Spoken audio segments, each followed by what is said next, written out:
Hello అండి, next collection mustard yellow with blue combination లో ఉన్నటువంటి సాఫ్ట్ సిల్క్ శారీ.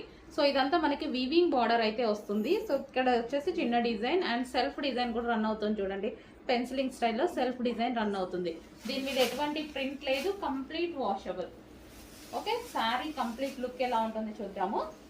సో ఇదంతా శారీ లుక్ అండి. సో ఓవరాల్ శారీ లుక్ ఇది వచ్చేసి మనకి పళ్ళు part and complete sari soft silk అండి. చాలా సాఫ్ట్ ఉంది. ఫ్యాబ్రిక్ అయితే చాలా సూపర్ గా ఉంది. అందరికీ నచ్చుతుంది డెఫినెట్ గా. మనకి ఈజీగా కట్టుకోవడానికి అలాగే కావాలి కదా శారీస్ ఎప్పుడు. సో ఈజీగా మౌల్డ్ అయిపోతుంది అనమాట. ఎలాగంటే అలా మౌల్డ్ అయిపోతుంది. మనకు ఈ శారీ కట్టుకోవడానికి 5 minutes కన్నా ఎక్కువ పట్టదు, అంత ఈజీ మౌల్డ్. అసలు నేను ఇలా వేసుకుంటుంటేనే చూడండి ఇట్లా జార్జెట్ లాగా పడిపోతుంది. బట్ సాఫ్ట్ సిల్క్ చాలా బాగుంది. క్వాలిటీ వైజ్ అయితే